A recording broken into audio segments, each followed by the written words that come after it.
Back everyone, a 16-year-old from Yorktown is back home with her family after a common bacteria sent her body into septic shock. She came close to losing her life, and now she sits down with our Samantha Johnson to share what she wants other families to know.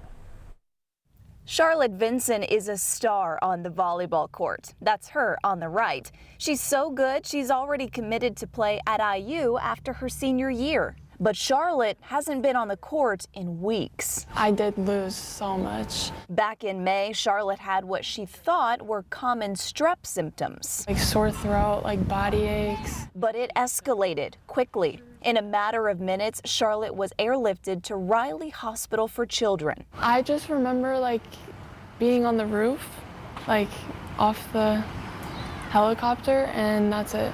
At that point, her doctors say her organs were shutting down. Her heart kept getting worse and worse, and her heart function was not enough to sustain her body. Her parents say the typically healthy teenager was on a ventilator and dialysis. She was supported with 10 to 12 medications at that point. For 8 days, a machine kept Charlotte alive, taking over for her heart and lungs. She is actually in bed there. She was very, very sick, and we were very worried about her. The diagnosis? Toxic shock syndrome, caused by an invasive strain of strep A, which is typically a common infection. Recently, we have seen a higher number of patients who have these invasive strains. Slowly, Charlotte started speaking and eating and moving. I wrote in a journal every day. And outside the hospital, Yorktown rallied to get Charlotte back on the court. The Vincents now asking other families to pay attention.